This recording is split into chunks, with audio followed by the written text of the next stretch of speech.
Sometimes the hardest person to face is the one you once promised everything to. For 30 years, Astrid has carried the memory of a boy who swore he'd return for her. Now Sten Eiriksson stands before his wedding altar, a battle-scarred warrior seeking peace through marriage. His bride waits in pale linen, but when she speaks, her words cut deeper than any blade. "You don't remember me, do you?" This is the girl he left behind, the orphan who believed his promises before glory called him away. What was meant to be a simple union becomes something far more complicated. Sten must face the boy he was and the man he became. Astrid must decide if she can forgive the warrior who forgot her heart. But can love survive when one person remembers everything and the other remembers nothing? Before we jump back in, tell us where you're tuning in from. And if this story touches you, make sure you're subscribed, because tomorrow I've saved something extra special for you. The great hall of Viking stretched like the belly of some ancient beast, its timber ribs blackened by decades of hearth smoke and celebration. Tapestries depicting the deeds of long-dead jarls hung from the walls, their threads faded, but their stories enduring. On this morning, however, the hall hummed with a different energy, the careful orchestration of a political alliance disguised as a wedding feast. Sten Eiriksson adjusted the silver arm ring that encircled his left bicep, a piece of worked metal that had seen more battles than most men saw winters. The ring bore the scratches and dents of 30 years spent wielding sword and axe across the eastern seas, from the trading ports of Miklagard to the wild shores of the Ruslands. Each mark told a story of survival, of glory won through blood and determination. Yet as he stood at the threshold of Jarl Magnus's hall, watching servants arrange benches and prepare the wedding feast, the weight of that arm ring felt different somehow, heavier, as if the past it represented was pulling him backward instead of propelling him forward. Second thoughts, my friend. Sten turned to find Jarl Magnus approaching, his greying beard braided with silver threads that caught the morning light streaming through the hall's high windows. Magnus had been a formidable warrior in his youth, but age and responsibility had softened his edges into something more diplomatic, more calculating. The Jarl's eyes held the shrewd intelligence that had kept Viking prosperous while neighboring settlements struggled. "No second thoughts," Sten replied, though his voice carried less conviction than his words. "A man keeps his bargains," Magnus nodded approvingly. "Indeed he does, and this bargain serves us both well.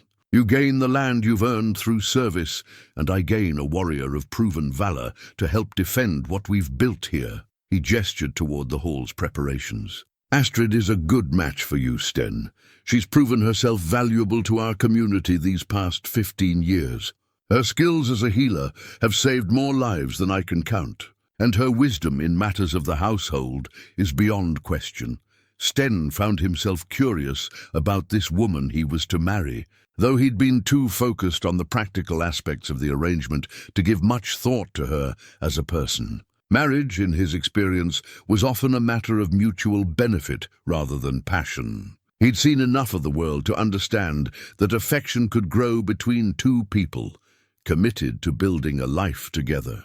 And that seemed a more reliable foundation than the fleeting emotions that drove young people to foolish choices. "Tell me about her," Sten said.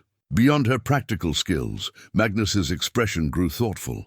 "Astrid came to us as a child, orphaned when the fever took her parents. She was perhaps 8 or 9 winters old. Quiet, serious, always watching and learning. My wife, may she rest with the ancestors, took a special interest in her education. Taught her the arts of managing a household, of reading the runes, of preparing medicines from herbs and roots." The Jarl paused, his gaze distant. "There's something else about Astrid, something I've never quite been able to name. She has a way of seeing into the heart of things, of understanding what troubles a person before they speak it aloud. It served her well as a healer, but it makes her—" He searched for the right word. "Perceptive. Perhaps too perceptive for her own comfort at times." Before Sten could ask what Magnus meant by that cryptic comment, a commotion at the hall's far end drew their attention. A group of women emerged from the side chamber where the bride had been preparing, and Sten caught his first clear glimpse of Astrid Thorsdottir. She moved with the self-possessed grace of someone accustomed to being watched and measured. Her hair, the color of honey touched by sunlight, had been braided in the elaborate style reserved for weddings, woven through with ribbons and small silver ornaments that caught the light with each step.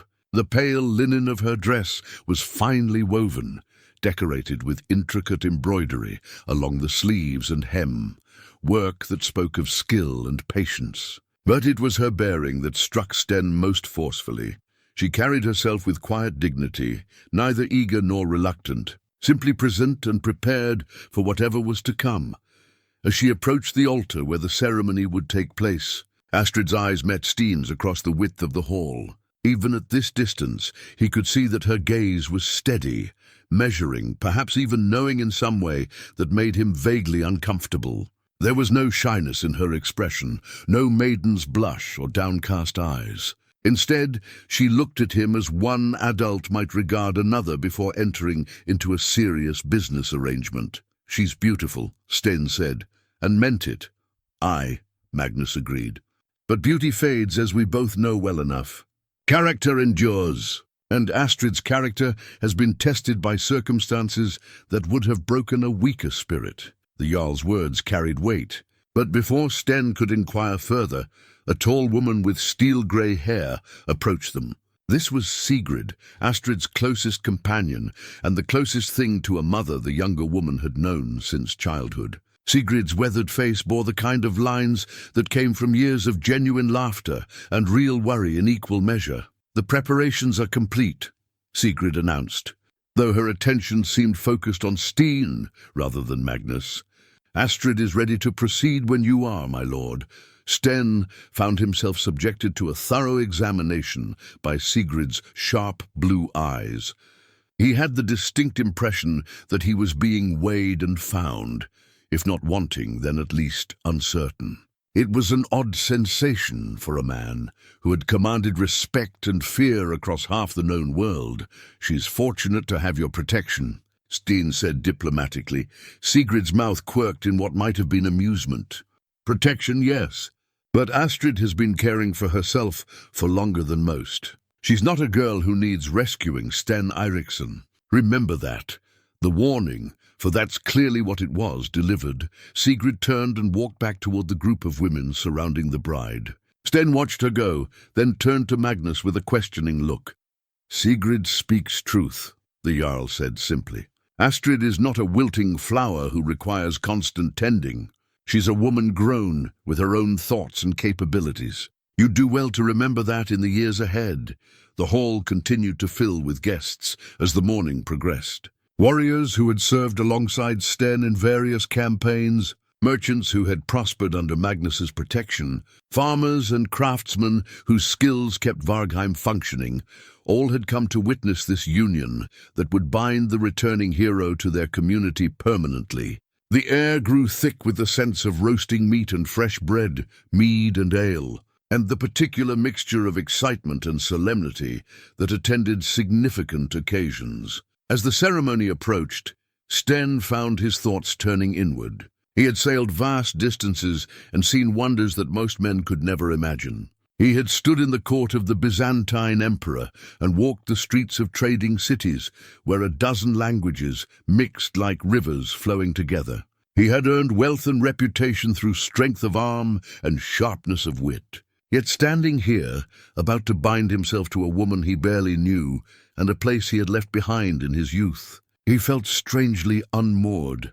The silver arm ring seemed to pulse with weight against his arm, reminding him of who he had become. But as he watched Astrid take her place at the makeshift altar, her face now partially concealed by the traditional wedding veil, he found himself wondering about who he had been before that first ring was placed on his arm, before the first ship carried him away from these familiar shores.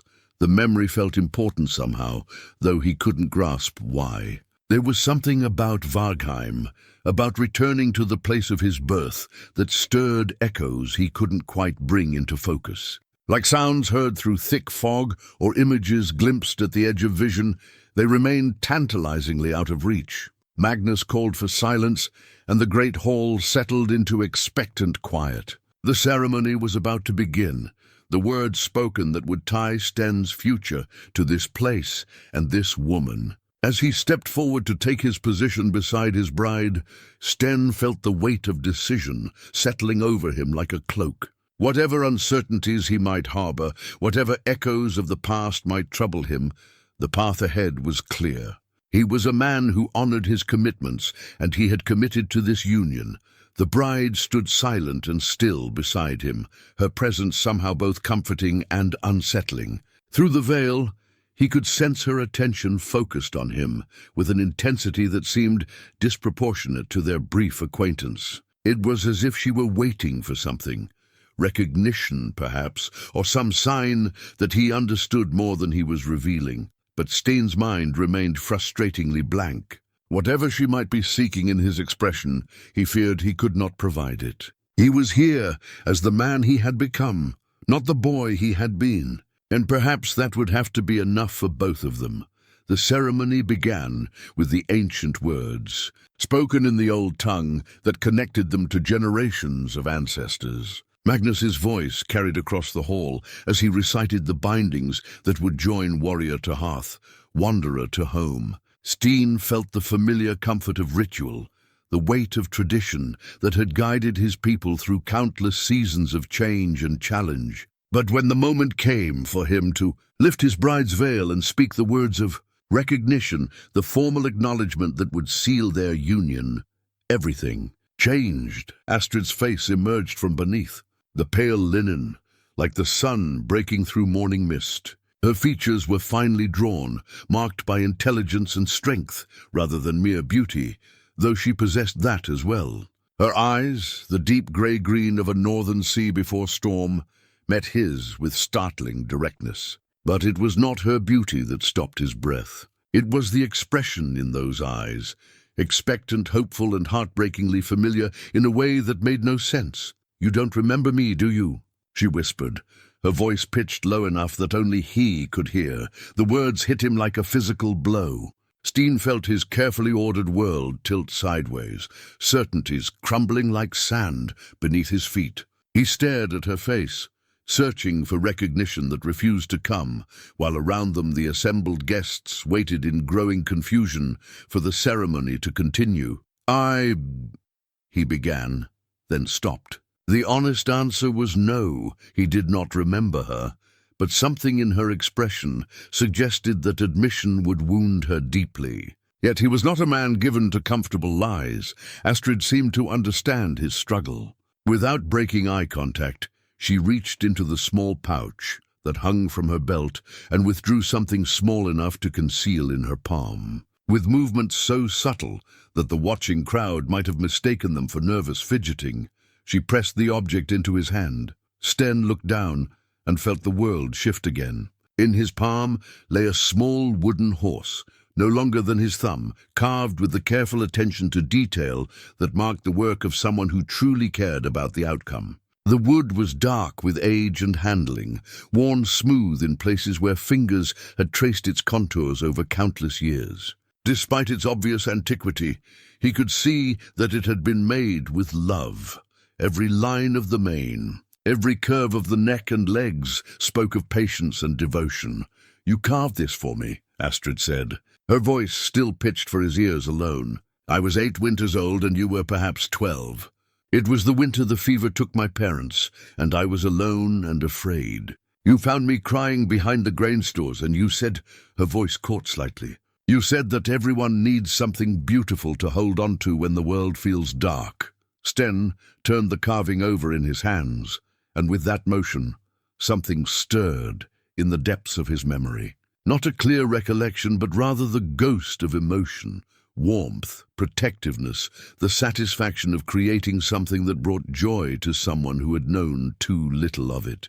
The feeling was so unexpected, so vivid despite its vagueness, that he actually swayed on his feet. "You spent 3 days working on it," Astrid continued, her voice growing stronger as she spoke. You cut your thumb twice because you were determined to get the details right. When you gave it to me, you made me promise to keep it safe until you returned from your first voyage. You said—" She paused, swallowing hard. "You said you would come back for both of us, the horse and me." The hall around them seemed to recede into distant noise and movement. Sten was aware of Magnus clearing his throat pointedly, of Sigrid's sharp intake of breath, of the restless shuffling of guests who sensed something amiss but could not identify what. But his attention remained fixed on the woman before him and the impossible familiarity of her words. "I don't," he started to say, then forced himself to honesty. "I remember very little of my childhood here. There was an injury early in my travels, a blow to the head that left me senseless for days. When I recovered, much of what came before was hazy." Astrid's expression shifted, hope warring with disappointment in her eyes.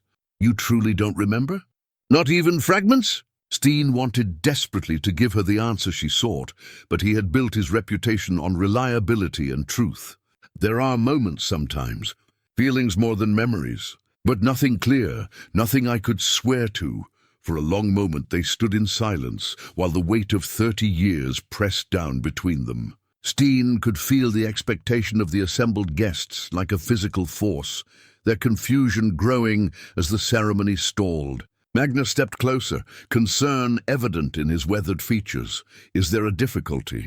The Jarl asked quietly. Astrid looked up at Sten, and he saw her make a decision. When she spoke, her voice carried clearly across the hall. Though her words were carefully chosen, "My lord," she said, addressing Magnus while keeping her eyes on Sten, "I would ask for a brief delay in these proceedings.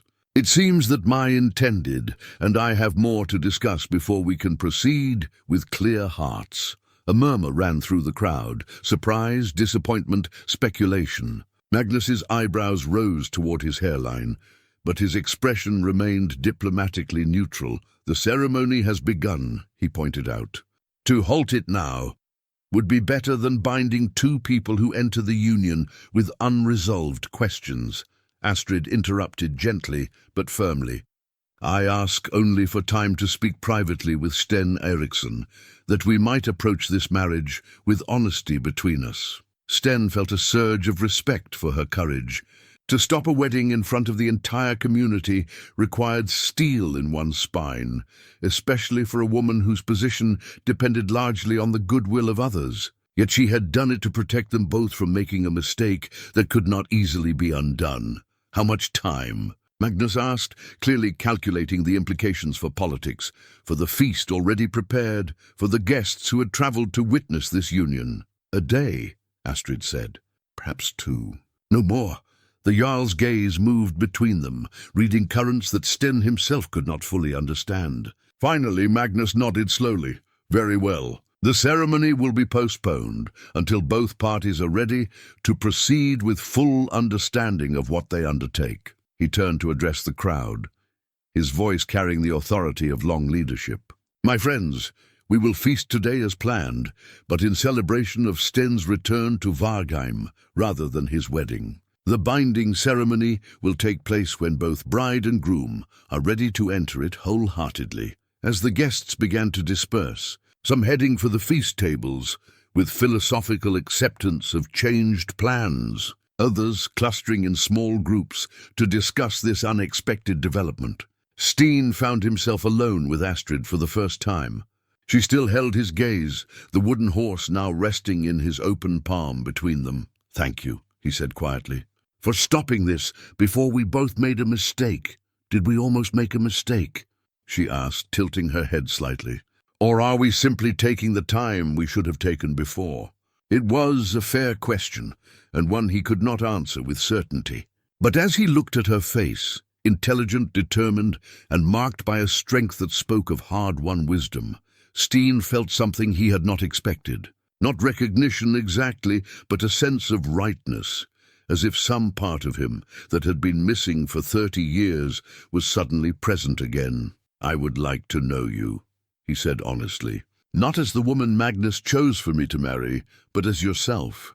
If you're willing to take that risk, Astrid's smile transformed her face, revealing glimpses of the girl she must have been alongside the woman she had become. "I've been waiting 30 years for you to say something like that," she replied. "I think I can manage a few more days." The morning after the halted ceremony dawned grey and cold, with sea mist clinging to the rooftops of Vargheim, like the uncertain thoughts that had kept Sten awake through most of the night. He had spent hours turning the wooden horse over in his hands, trying to coax memories from its familiar weight. But the past remained stubbornly hidden behind the fog that had claimed so much of his early years. Determined to understand what he had lost, Sten set out to retrace the paths of his youth. His first stop was the forge where he had once apprenticed, though the man who ran it now was a stranger, the old smith having died some 15 winters past. Still, the building itself was unchanged.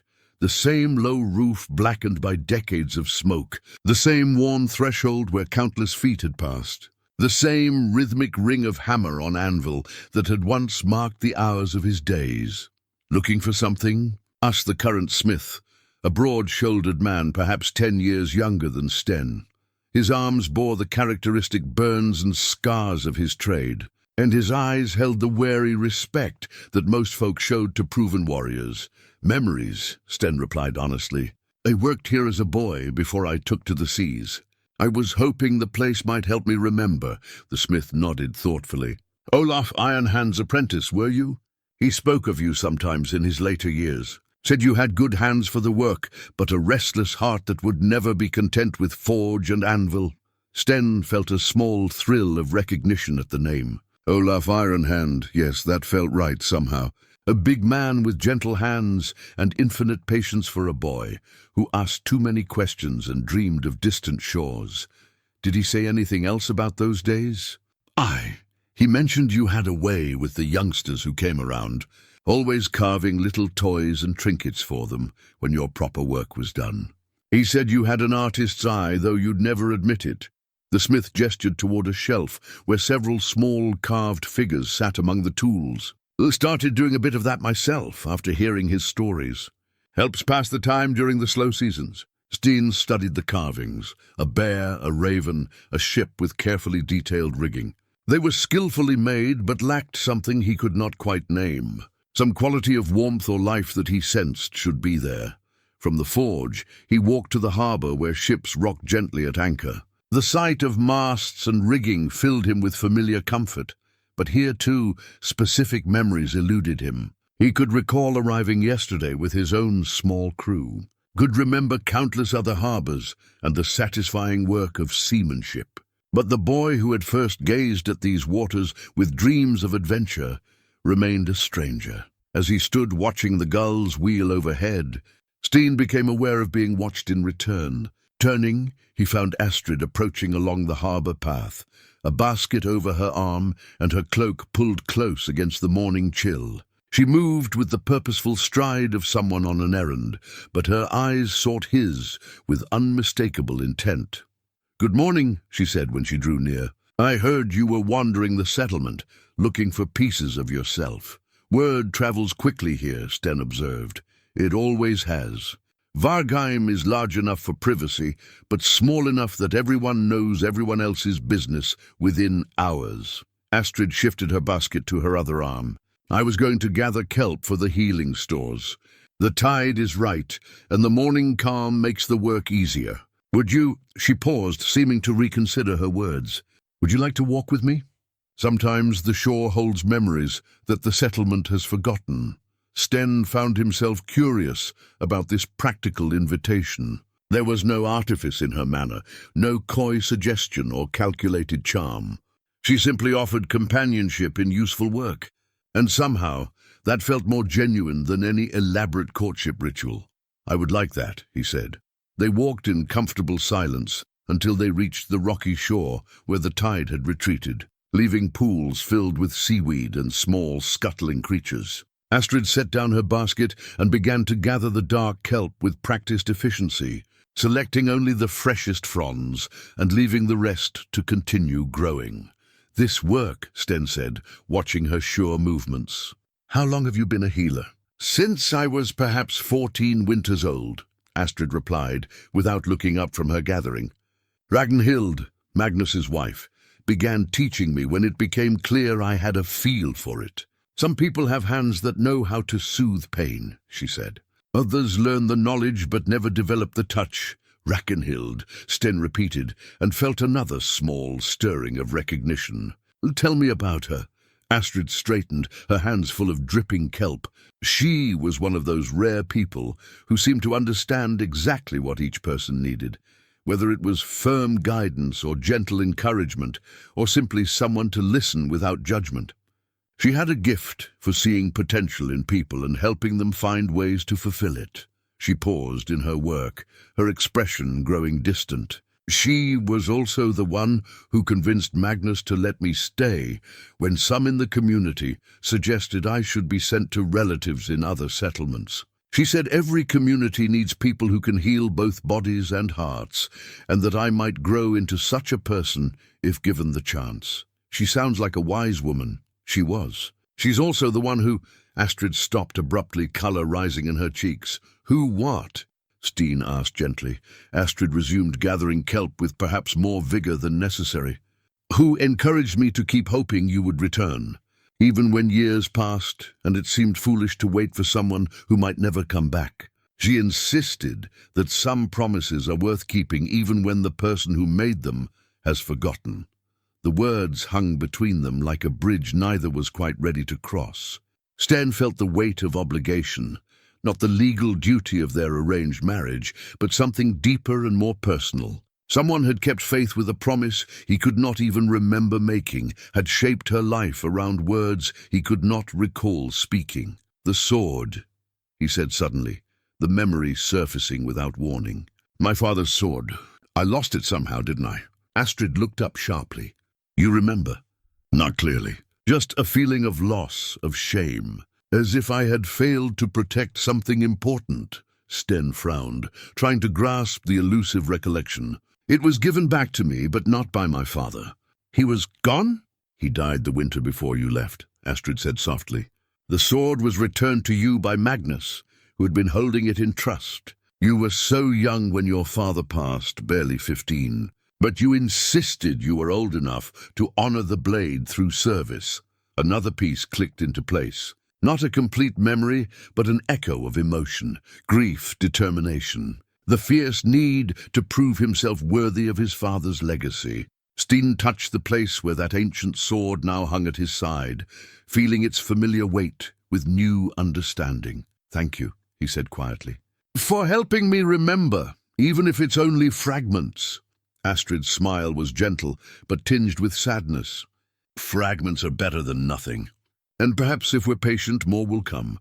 That evening, Astrid sat in the small chamber she shared with Sigrid, her fingers working automatically at the prayer beads that had been her constant companion for more years than she cared to count. The wooden spheres had been worn smooth by countless hours of anxious handling, each one representing a prayer offered for Sten's safe return, a hope maintained despite growing doubt, a faith kept alive when logic suggested it should die.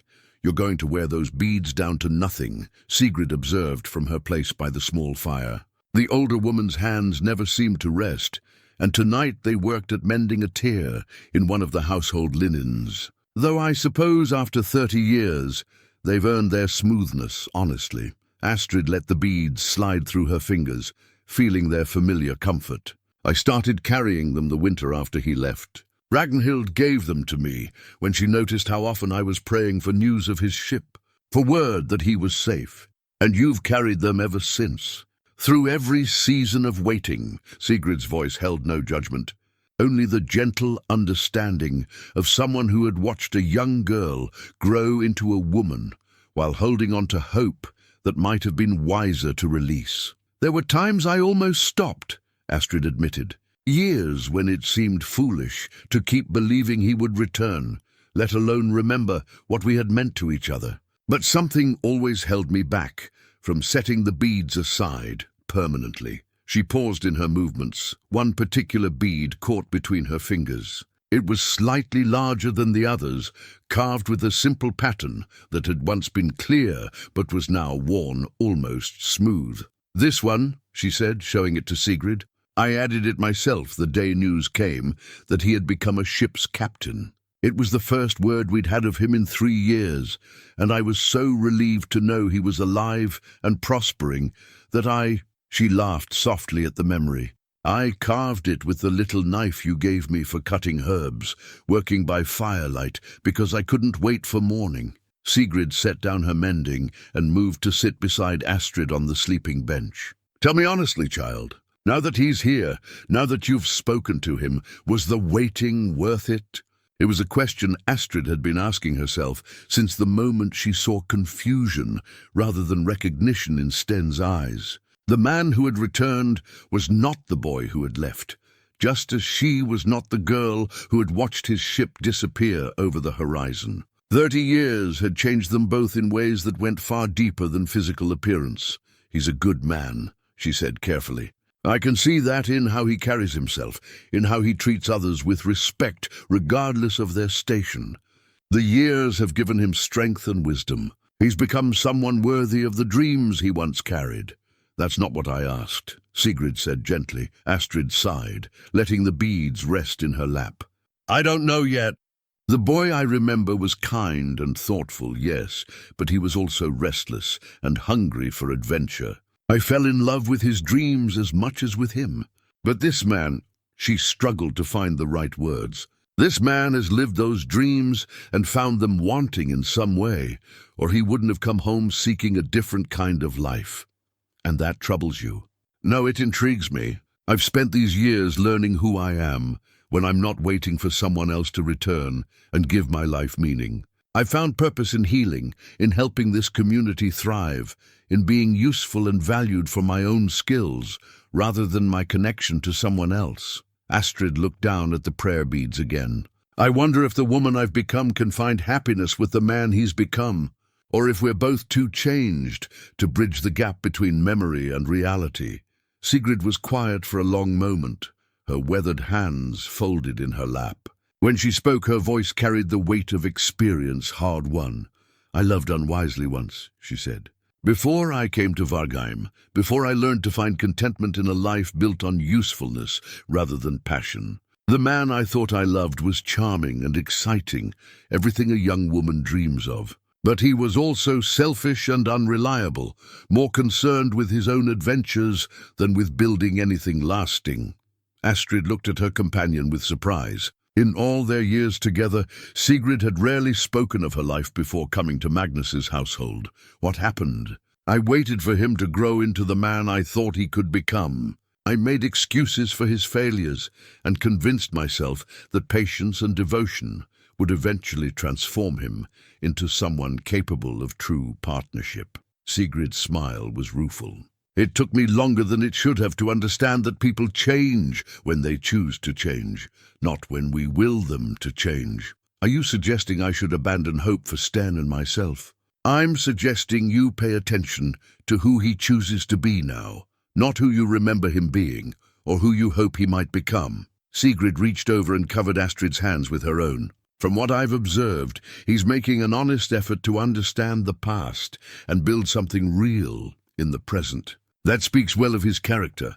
As if summoned by their conversation, a soft knock came at their door. Astrid opened it to find Sten standing in the corridor, looking somewhat uncertain, in the way of someone interrupting what might be a private moment. "I apologize for disturbing you," he said, "but I wanted to return this." He held out the wooden horse she had given him during the ceremony. "It should be with you, not taking up space in my belongings."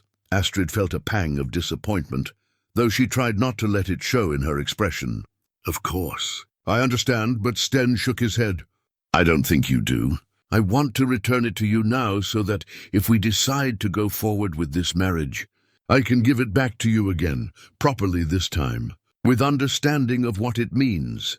The words were carefully chosen, but Astrid could hear the genuine intent behind them. He was not rejecting their shared past, so much as asking for the chance to choose it deliberately, rather than stumble into it through obligation. "That's," she began, then found herself momentarily speechless. Thoughtful, Sigrid supplied from behind her. Very thoughtful indeed. Astrid took the carving, feeling its familiar weight settle into her palm. Thank you, she said, for understanding that some gifts should be given freely rather than inherited as burdens. Sten's smile transformed his face, revealing glimpses of the boy he had been beneath the man he had become. Tomorrow, perhaps you could show me more of Vargheim? I find I'm curious about the life you've built here. I would like that very much, Astrid replied, and meant it completely. The next morning brought clearer skies and a wind that carried the promise of warmer days ahead. Sten met Astrid near the well that served the heart of Vargheim, watching as she drew water with the easy efficiency of long practice. She had braided her hair simply today, and her dress was the practical wool of everyday work rather than the fine linen of ceremony. Somehow this version of her seemed more real to him than the bride who had stood at the altar. Where shall we begin? He asked as she shouldered the water bucket. With the places that matter most to the people who live here, Astrid replied. The workshops, the stores, the gathering places where life actually happens rather than where it's celebrated.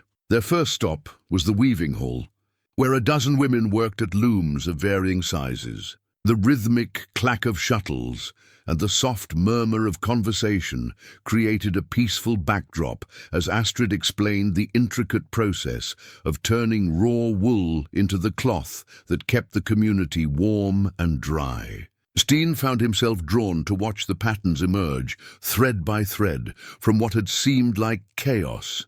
It's not unlike navigation, he observed. Each individual decision seems small, but together they determine where you end up. Exactly, Astrid said, pleased by his understanding. And like navigation, it requires both skill and patience. Rush the process, and you end up with cloth that won't hold together when you need it most. From there, they visited the brewery, where old Gunnar explained the mysteries of turning grain into ale, the smokehouse, where fish and meat were preserved for the lean months, and the pottery workshop, where clay became the vessels that held daily life together. At each stop, Astrid was greeted with genuine warmth and respect. People sought her advice on matters ranging from sick children to difficult decisions, and she listened to each concern with focused attention. You're valued here, Sten said as they walked between workshops. Not just accepted, but truly valued. It took time, Astrid admitted. When I first came here as an orphan child, I was seen as a burden, another mouth to feed when resources were always stretched thin. But Ragnhild helped me understand that the way to earn a place anywhere is to make yourself useful, not in small ways that anyone could do, but in ways that matter to the community's well-being. They paused at the edge of the settlement where the cultivated fields began, looking out over the organized patterns of crops that would feed Vargheim through the coming winter. Sten pulled a rolled piece of leather from his belt, a map he had carried through countless voyages, its surface marked with notes and observations from years of travel. I've been thinking about this, he said, unrolling the map to show the extent of his wanderings. All these places I've seen, all these experiences I've collected. For years, I told myself I was gathering knowledge and wealth to bring home eventually. But looking at it now, I wonder if I was simply running from the responsibility of staying in one place long enough to build something lasting. Astrid studied the map with interest, tracing routes that had taken him to lands she had only heard described in travelers' tales. Where was your favorite place? Sten considered the question seriously. There was a trading post in the far north, where the aurora danced across the sky in colors I had no names for. I spent a winter there, and the beauty of it was... He paused, searching for words. Overwhelming, like being in the presence of something too large for human understanding. But you left. I left, he confirmed. I always left. No matter how beautiful a place was, or how welcoming the people, something always pulled me onward. I told myself it was curiosity, the desire to see what lay beyond the next horizon. And now, Sten rolled the map carefully and returned it to his belt. Now I'm wondering if what I was really seeking was the feeling of coming home. But home isn't a place you discover, it's something you choose to build. They walked back toward the settlement center in thoughtful silence. But as they approached the great hall, raised voices caught their attention. A group of men had gathered near the entrance, their postures tense with disagreement. At the center of the discussion stood Jarl Magnus, his expression patient but firm. The bride price was agreed upon, one of the men was saying. Thorvald, a prosperous farmer whose opinion carried weight in community decisions. If the marriage doesn't take place, what happens to the arrangements that were made in good faith? The arrangements remain, Magnus replied calmly. Sten has honored his commitment to return and offer his service to our community. The marriage will proceed when both parties are ready, not before, and if they decide they're not suitable for each other. Another voice asked, "What then? Do we lose a valuable alliance because sentiment overrides practical necessity?" Sten felt Astrid tense beside him as the conversation continued. The practical concerns being raised were valid. Their delayed marriage affected more than just the two of them. Land grants, trading agreements, and political alliances all hung in the balance of their personal decision. "Perhaps we should intervene," Astrid murmured. "No," Sten said quietly. "Let's see how Magnus handles this. A good leader's character is revealed in how he manages difficult situations." Magnus raised his hand for silence, and the group quieted to hear his words. "My friends, I understand your concerns, and they are not without merit. But consider this. Would you rather have a marriage that begins with reluctance and doubt, or one that begins with clear eyes and willing hearts? The former might satisfy our immediate political needs, but the latter offers the promise of stability and genuine partnership that will serve us for decades to come." "Pretty words," Thorvald replied, though not unkindly. "But politics and survival don't wait for perfect circumstances." "True enough," Magnus acknowledged. "But wisdom sometimes requires us to take a longer view. Sten Eiriksson has proven himself a man of honor and capability. Astrid Thorsdottir has shown herself invaluable to our community's well-being. If they choose to build a life together, it will be stronger for being freely chosen. If they decide they are not well matched, then we will find other solutions that honor both their contributions and our community's needs." The group began to disperse, some looking satisfied with Magnus's explanation, others still clearly concerned but willing to trust his judgment. As the crowd thinned, Magnus noticed Sten and Astrid approaching. "Ah," he said with a wry smile, "the subjects of our discussion arrive. I trust you heard enough to understand the pressures we're all facing?" "We did," Sten replied, "and I want you to know that neither Astrid nor I take those pressures lightly. We understand that our decision affects more than just ourselves." Magnus nodded approvingly. "Good. That understanding will serve you well, whatever you decide." 3 days later, Astrid made a decision that both terrified and liberated her. She had been sitting by her small window, watching Sten work with some of the younger men to repair storm damage to one of the harbor buildings, when she realized she could no longer bear the weight of unspoken words. Rising from her seat, she moved to the wooden chest that held her most precious possessions and withdrew a bundle wrapped in oiled cloth. The letters had been written over the course of 15 years, from the eager outpourings of a young woman barely past girlhood to the more measured thoughts of someone who had learned to temper hope with realism. She had never intended for anyone to read them. They had been a way of maintaining connection to someone who might never return, of organizing her thoughts and feelings when they threatened to overwhelm her. But now, with Sten so close and yet still so distant, she found herself wondering if these words might bridge the gap between who they had been and who they had become. "You're sure about this?" Sigrid asked, watching Astrid retie the bundle with trembling fingers. "No," Astrid admitted, "but I'm tired of carrying secrets that might not need to be secrets anymore. If we're to have any chance of building something real together, it should be founded on truth, not on careful omissions." She found Sten at the harbor, dismissing the work crew as the day's repairs reached completion. His shirt was damp with sweat despite the cool air, and there was satisfaction in his expression as he surveyed the solid results of their labor. It was a look she remembered from their childhood, the quiet pleasure he took in work, well done, in problems solved through careful attention and persistent effort. "Walk with me," she asked when he noticed her approach. They made their way to a sheltered spot among the rocks where the sound of waves provided privacy from curious ears. Astrid sat on a smooth boulder, the bundle of letters resting in her lap like a small but significant burden. "I have something to show you," she began, then stopped, uncertain how to continue. Sten settled beside her, close enough that she could feel the warmth radiating from his sun-warmed skin. "I'm listening. After you left, She took a breath and started again. "I wrote to you, not letters to send because I didn't know where you were or even if you were still alive, but letters to help me understand my own thoughts, to feel less alone with them." She unwrapped the bundle, revealing dozens of pieces of parchment and bark paper, some yellowed with age, others more recent. The sight of them made her feel suddenly vulnerable, as if she were exposing some essential part of herself to judgment. "You wrote to me for 15 years. Sten's voice held wonder rather than judgment. Longer, actually.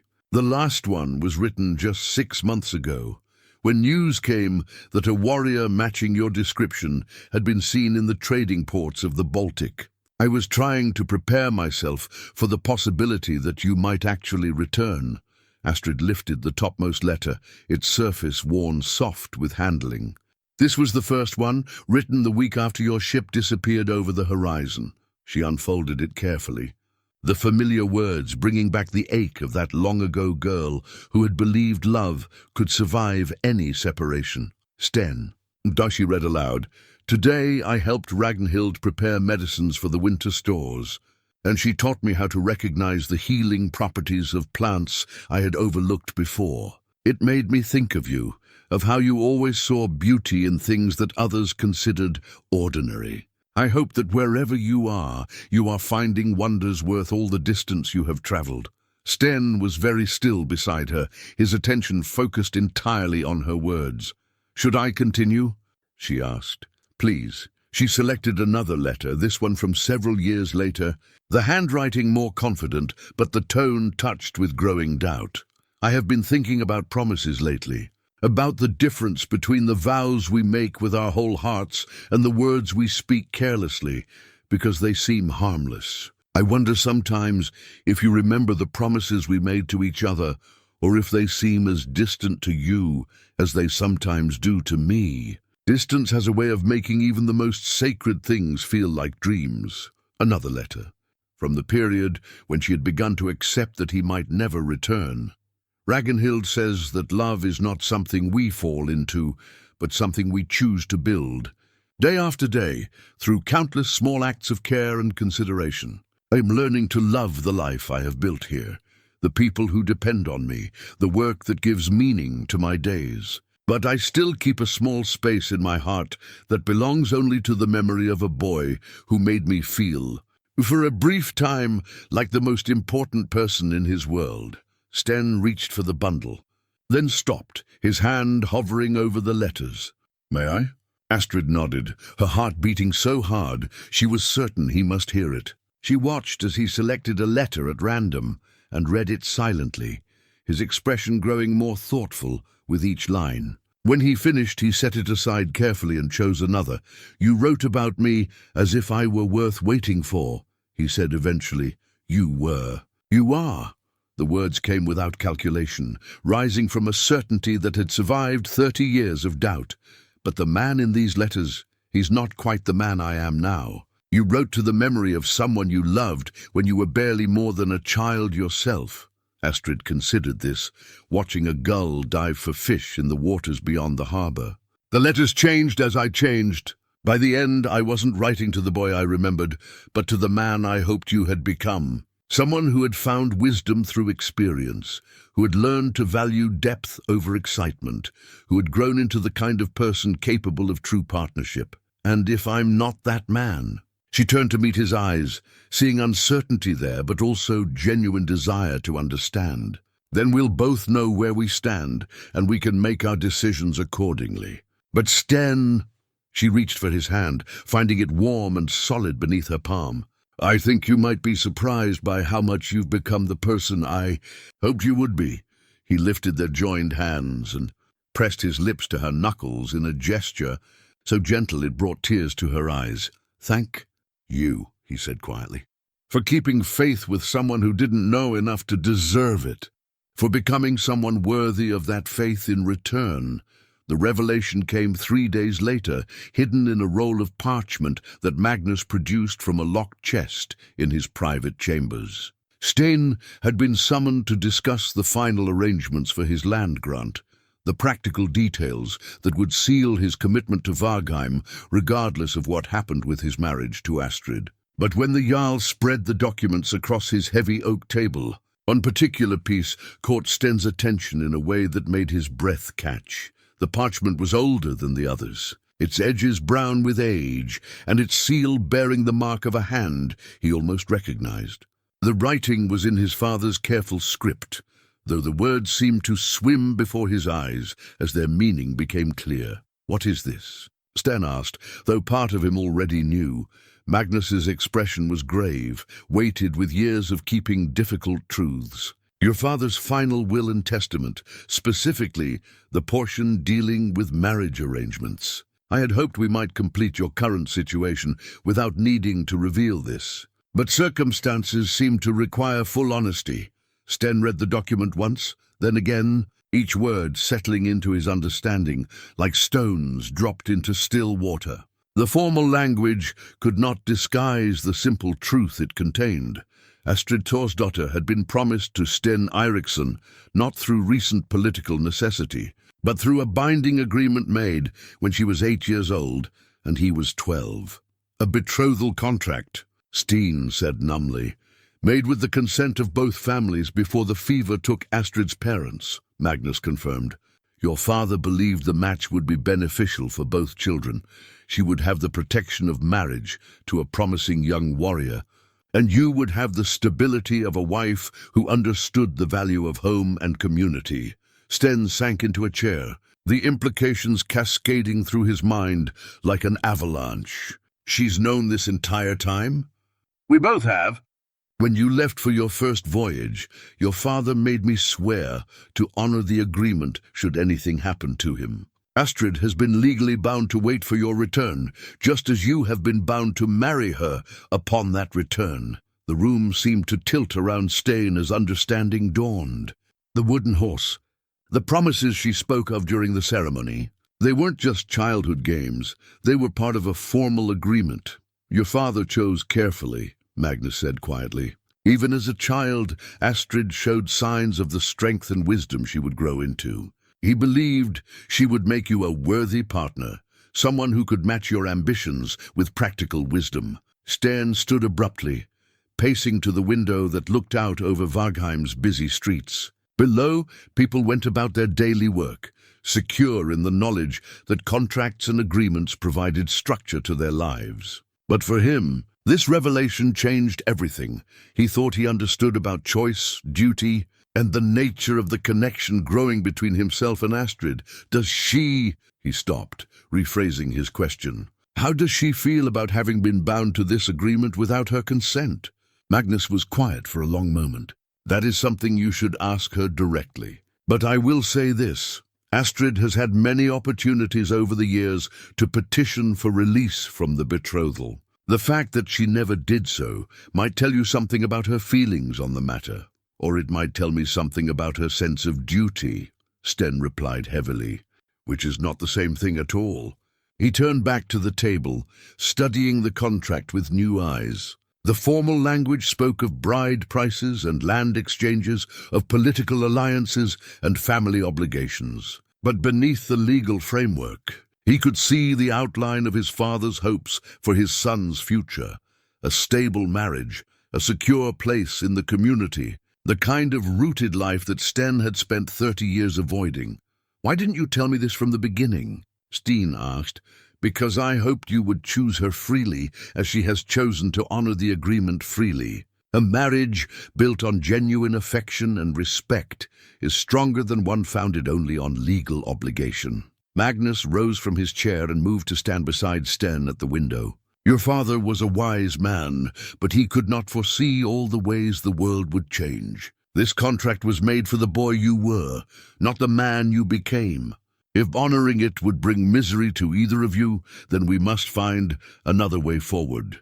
Sten felt the weight of decision settling over him like a heavy cloak. The growing feelings he had developed for Astrid over these past days, were they genuine, or simply his heart trying to make peace with what his mind had already accepted as inevitable? And what of her apparent affection for him? How much of it stemmed from real attraction to the man he had become, and how much from resignation to a fate decided for her in childhood? "I need to speak with her," he said finally. "Yes," Magnus agreed. "But consider carefully how you approach this conversation. Astrid has carried the burden of this knowledge alone for many years. Whatever you decide, she deserves honesty and kindness from you." Sten found Astrid in the herb garden behind Magnus's hall, kneeling among the carefully tended plants with her hands deep in rich soil. She looked up at his approach, and he saw immediately that she knew why he had come. Her expression held the resigned acceptance of someone who had been waiting for an inevitable confrontation. "Magnus told you," she said, settling back on her heels, "about the betrothal contract, yes." Sten knelt beside her, not trusting his legs to support him through this conversation. "Why didn't you tell me yourself?" Astrid wiped her hands on her apron, her movements deliberate and careful. "Because I wanted you to choose me for who I am now, not because of what was decided for us as children. I hoped," she paused, her voice catching slightly, "I hoped that if you came to care for me without knowing about the contract, then whatever we built together would be real. And if I had decided we weren't suited for each other, what then? Then I would have asked Magnus to release us both from the agreement." She met his eyes steadily. "I've spent 30 years preparing for that possibility. Sten, I would not force you into a marriage you didn't want, legal obligations or no legal obligations." The simple honesty of her words cut through his confusion like a blade through cloth. Here was no scheming woman trying to trap him through hidden contracts, but someone who had carried a burden of knowledge alone in order to give him the freedom to choose. "But you never asked for release before now," he pointed out. "No," she admitted, "because some foolish part of me kept believing that when you returned, you would want what we had begun all those years ago. That the promises we made as children might have meant something to you even if you couldn't remember making them." Sten reached for her hands, finding them steady despite the tremor in her voice.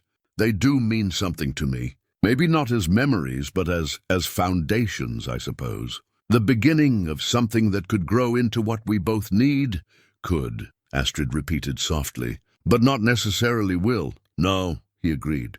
"But I think I'd like to find out. Not because of any contract our fathers signed, but because in these past few days, you've shown me a kind of life I never knew I wanted. A partnership built on mutual respect and shared purpose rather than just passion or convenience." Astrid's smile was luminous, transforming her face with hope, tempered by hard-won wisdom. "Then we go forward together?" "Freely chosen this time." "Freely chosen," Sten confirmed, and sealed the words with a kiss that tasted of earth and growing things, of patience rewarded and new beginnings embraced. Word of Sten and Astrid's decision to proceed with the marriage spread through Viking like wildfire, bringing relief to some and unexpected complications to others. The community had invested heavily in the political and economic advantages the union would bring, but not everyone was content to see those benefits flow to a man who had been absent for 30 years, while others had remained to build and defend what they now called home. The first sign of trouble came at the evening meal 2 days after Sten and Astrid's reconciliation. Sten Eiriksson, a warrior of considerable reputation who had arrived in Viking 5 years earlier and established himself as one of Magnus's most trusted defenders, approached their table with the careful deliberation of someone who had rehearsed his words. "Sten Eiriksson," Bjorn said, his voice carrying clearly across the hall, "I would speak with you about the matter of your marriage." Conversation around them quieted as people sensed the tension in Bjorn's formal tone. Sten set down his drinking horn and met the younger man's gaze steadily. "Speak freely," Sten replied. Bjorn was a handsome man in his prime, broad-shouldered and confident, with the kind of easy charm that drew followers and admiration. His fair hair was braided with silver threads that spoke of wealth, and his weapons were of the finest quality. More importantly, he had spent the last 5 years proving his loyalty to Vargheim through consistent service and sacrifice. "I question whether a man who has spent 30 years as a wanderer can truly understand the needs of a community like ours," Bjorn said. "Marriage to Astrid Thorsdottir carries responsibilities beyond personal happiness. Her husband will have significant influence over the healing arts that keep our people alive, over the management of resources that sustain us through difficult seasons." Magnus started to intervene, but Sten raised a hand, indicating he would handle this himself. "You raise valid concerns," Sten acknowledged. "What would you have me do to address them?" "Prove your commitment," Bjorn replied immediately. "Not through words or promises, but through actions that demonstrate your understanding of what it means to put community needs above personal desires." The challenge was carefully crafted, offering Sten no graceful way to decline without appearing either arrogant or cowardly. Around the hall, people watched with the intense interest of those who understood that this confrontation would determine more than just personal standing. "What form should this proof take?" Sten asked. Bjorn smiled, but there was no warmth in the expression. "Traditional combat, as our ancestors resolved questions of worthiness. Not to the death," he added quickly, "but until one yields or is unable to continue. The winner would be acknowledged as the man most capable of protecting and providing for Astrid and, by extension, the community she serves." Astrid had been silent through this exchange, but now she spoke with quiet authority. "I am not a prize to be won through violence." "With respect, lady," Bjorn replied, "this is not about you as a prize, but about the responsibilities that come with being your husband. Those responsibilities affect us all." Before Astrid could respond, Sten stood. "I accept your challenge, Bjorn Eiriksson. When and where?" "Tomorrow at midday in the practice yard behind the armory. Magnus can serve as witness and judge." As Bjorn walked away, clearly satisfied with how the confrontation had played out, Astrid turned to Sten with concern evident in her expression. "You didn't need to accept," she said quietly. "This is about more than proving worthiness. He's challenging your right to a place here at all." "I know," Sten replied, "which is exactly why I had to accept. If I'm to build a life in Vargheim, it has to be as someone the community respects, not just someone they tolerate out of obligation to old promises." Later that evening, in the privacy of Astrid's chamber, she brought out a wooden chest that had belonged to her adoptive mother. From within it, she withdrew a crown of intricate metalwork, its silver surface set with small gems that caught the firelight like captured stars. "Ragnhild's wedding crown," Astrid explained, holding it with reverence. "She wore it when she married Magnus, and her mother wore it before her. It's been passed down through 5 generations of women who built lives of meaning and purpose in this community." Sten studied the crown, noting the careful craftsmanship and the way wear patterns showed where it had been lovingly handled by many hands. "It's beautiful. It's more than beautiful, it's heavy," Astrid said with a slight smile. "Not just physically, though it is that, but heavy with expectation, with the weight of tradition and the responsibility to be worthy of those who wore it before." She set the crown on the table between them, where it seemed to demand attention despite its modest size. "I've been thinking about tomorrow, about what Bjorn's challenge really means. He's not just questioning your ability to protect me, he's questioning whether you understand the difference between being a visitor and being a member of this community. And do I understand that difference?" Sten asked. Astrid was quiet for a long moment, her fingers tracing the crown's delicate patterns. "I think you're learning to understand it.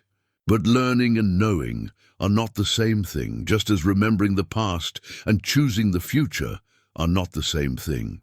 "Are you worried about tomorrow?" Sten asked. "Yes," she admitted. Not about the outcome of the fight. Both you and Bjorn are skilled warriors, and whoever wins will have earned that victory honestly. I'm worried about what the fight represents. About the need to prove worthiness through violence rather than through the quieter demonstrations of character that matter more in daily life. Sten reached across the table and covered her hands with his own. Then let me ask you something. If I win tomorrow, will you wear this crown at our wedding? And if you lose, then we'll face whatever comes next together, crown or no crown. Astrid studied his face in the flickering firelight, searching for something she seemed to find in his steady gaze. Yes, she said finally. If you win tomorrow, I'll wear Ragnhild's crown and be proud to do so. That night, Sten spent long hours checking his weapons and equipment, not out of anxiety about his fighting skills, but from the need to approach the challenge with proper preparation. His sword, his father's sword, felt balanced and familiar in his hands, its weight a reminder of the legacy he carried and the responsibilities he was choosing to embrace. As dawn approached, he found himself thinking not about combat techniques or strategies for victory, but about the life he was fighting for. Not just marriage to Astrid, though that had become precious to him in ways he was still discovering, but acceptance into a community that could become home in the truest sense. The morning brought grey skies and a wind that carried the scent of coming rain. By the time the sun reached its zenith, a substantial crowd had gathered in the practice yard. Magnus stood at the center of the space, his expression grave with the weight of his role as judge. Bjorn arrived early, his weapons gleaming and his manner confident. He moved through a series of warm-up exercises with the fluid grace of someone completely comfortable with his own capabilities. Sten approached the yard more quietly. His focus turned inward as he prepared not just his body, but his mind for what was to come. This was more than a test of martial skill. It was a declaration of intent, a statement about who he chose to be and where he chose to belong. Astrid watched from the edge of the crowd, Ragnhild's wedding crown wrapped carefully in cloth and held against her chest like a talisman. Her face was calm, but Sten could see the tension in her posture, the way she held herself as if preparing to absorb whatever blow might come. Magnus called for silence, and the gathered crowd stilled. "This combat is to settle questions of worthiness and commitment," he announced. "It will continue until one fighter yields or is unable to continue. Let both men approach and declare their intent." Bjorn stepped forward first. "I fight to prove that those who have remained loyal to Vargheim deserve precedence over those who return only when it suits their convenience." Sten took his place opposite the younger warrior. "I fight to prove that commitment can be chosen as well as inherited, and that the strength to build something lasting matters more than the length of time one has held the tools." Magnus nodded solemnly. "Then let worthiness be determined through honorable combat. Begin." The sword of challenge was an ancient blade, kept by the community for formal duels and ceremonial occasions. Unlike the weapons both men carried for daily use, this sword held no personal history, no accumulated memories of individual battles. It was neutral ground, made manifest in steel, ensuring that victory would depend on skill and will, rather than the advantages of superior equipment. Bjorn hefted the ceremonial weapon first, testing its balance with the practiced movements of someone who had trained with many different blades. His technique was flawless, each motion flowing into the next with the kind of precision that came from years of dedicated practice. When he passed the sword to Sten, there was confidence in his manner that bordered on arrogance. Sten took the blade and immediately understood why Magnus had chosen this particular weapon for such contests. It was heavier than most swords, requiring strength and endurance as much as speed and finesse. The balance point was set further back than modern weapons, demanding a different approach to both attack and defense. This was a sword that would test not just martial skill, but the deeper qualities of determination and adaptability. "The terms are clear," Magnus announced to the assembled crowd. "First blood does not end the contest. Victory comes only through yield or inability to continue." Both fighters will use the same weapon in turn, exchanging it when I judge them to be evenly matched and in need of reset. The crowd pressed closer as the two men took their positions in the center of the practice yard. Sten could see familiar faces among the watchers, craftsmen he had spoken with during his tours of the settlement, warriors who had served alongside him in various campaigns, women who depended on Astrid's healing skills. All of them had a stake in this outcome, though not all of them clearly favored the same result. "Begin," Magnus called. Bjorn attacked immediately, his opening combination designed to test Sten's reflexes and defensive capabilities. The younger man fought with the aggressive confidence of someone accustomed to quick victories, his blade work sharp and economical. But Sten had not survived 30 years of warfare by being intimidated by flashy technique. Where Bjorn relied on speed and precision, Sten countered with patience and experience. He gave ground when necessary, absorbed attacks that could not be avoided, and waited for openings that younger fighters often created through their own eagerness. The ceremonial sword felt increasingly familiar in his hands as the combat progressed, its weight becoming an advantage rather than a hindrance as his opponent began to show the first signs of strain. "Well fought," Bjorn acknowledged during a brief separation, breathing hard but still confident.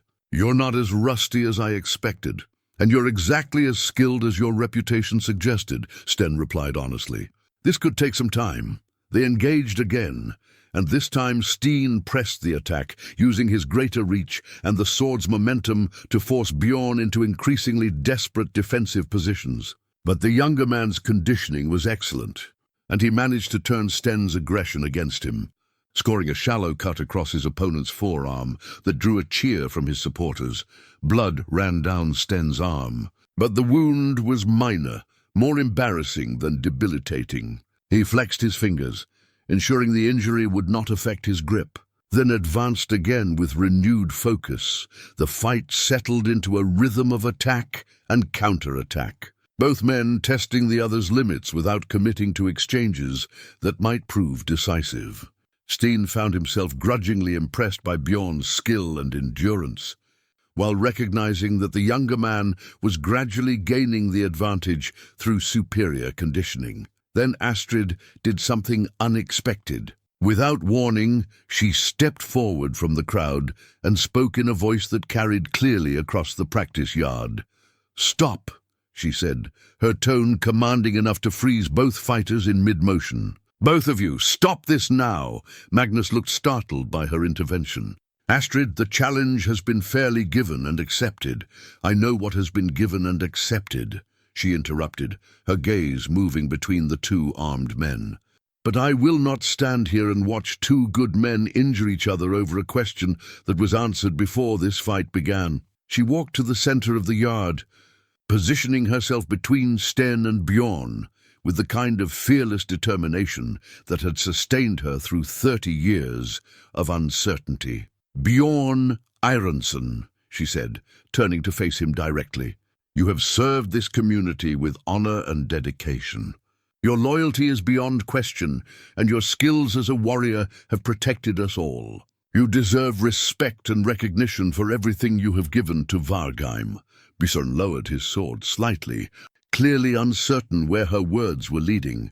But Astrid continued, "Respect is not something that can be won through combat.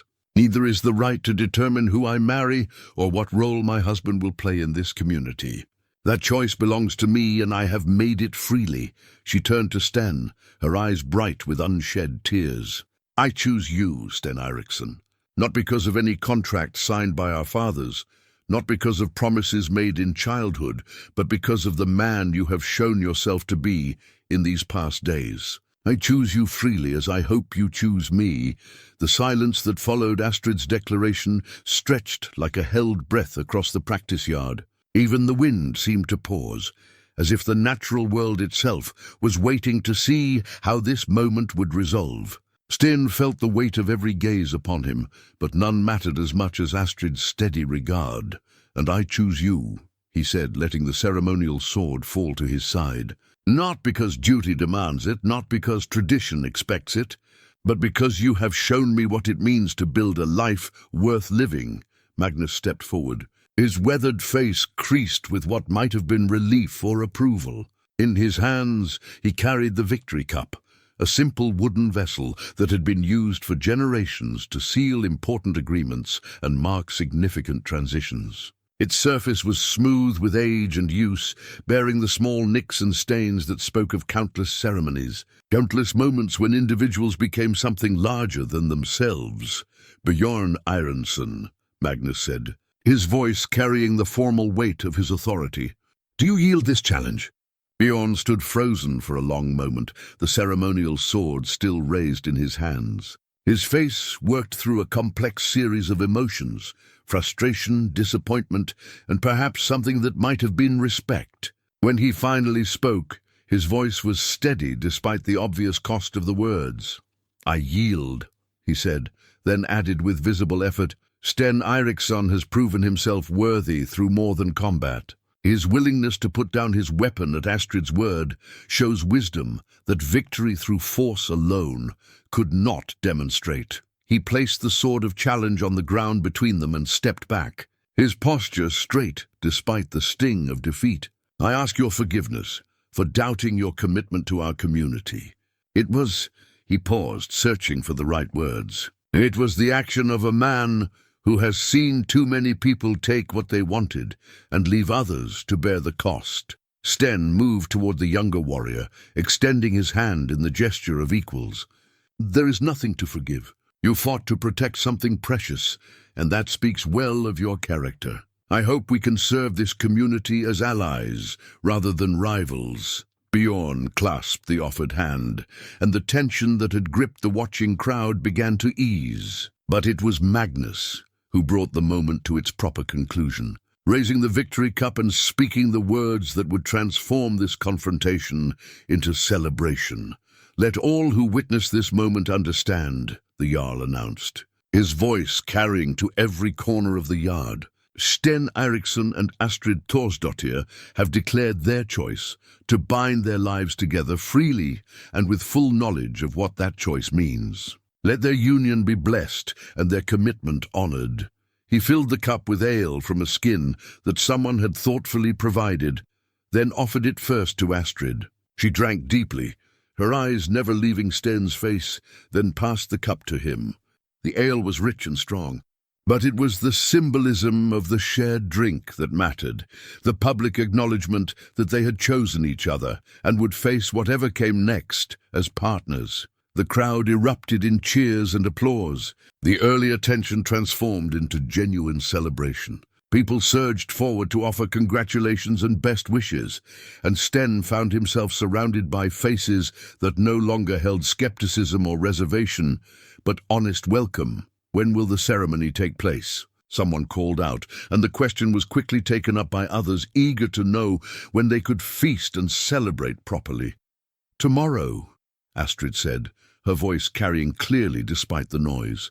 "If the preparations can be made in time."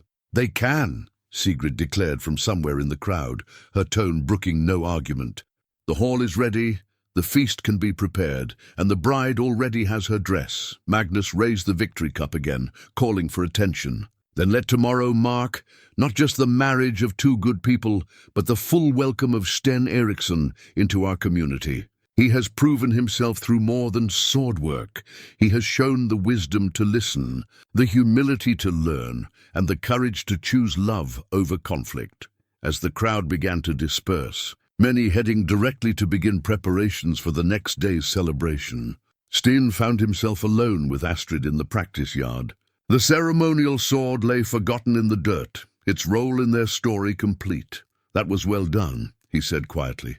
"Stopping the fight when you did. It took courage to step between two armed men." "It took sense," Astrid corrected. "I've spent too many years watching people solve problems with violence when words might have served better. Besides," she added with a smile that transformed her face, "I had something more important to fight for than pride or precedence." "What was that?" "The right to choose my own future," she replied. "And the chance to convince you that some choices are worth making twice, once in childhood innocence." And once in adult wisdom, Sten drew her into his arms, marveling at how perfectly she fit against him. How right this felt after so many years of wandering. "Tomorrow, then." "Tomorrow," Astrid agreed, and sealed the promise with a kiss that tasted of ale and hope and the sweet certainty of home finally found. 6 months after their wedding, Sten Eiriksson sat in the morning sunlight that streamed through the windows of his workshop, his hands moving with practiced precision as he carved details into a small piece of pine.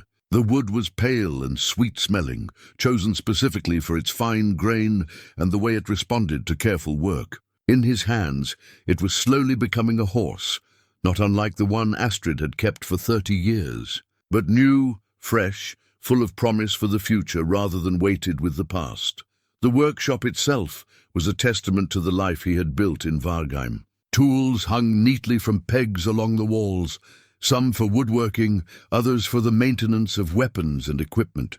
Maps and charts covered one corner, detailing trade routes and harbor conditions that helped the community make decisions about commerce and travel. But it was the small carvings scattered throughout the space that revealed most about the man who worked here.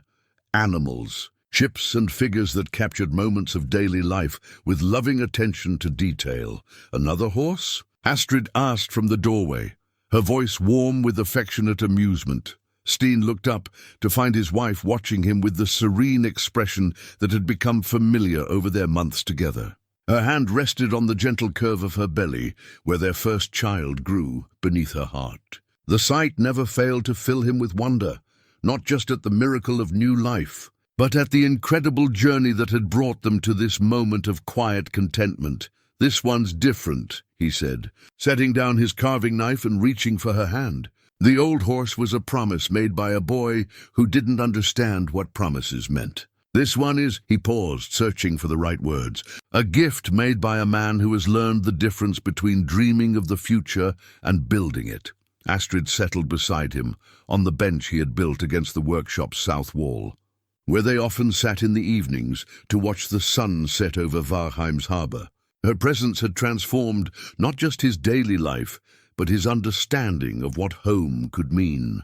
It was not a place you discovered or conquered, but something you created through countless small acts of care and commitment.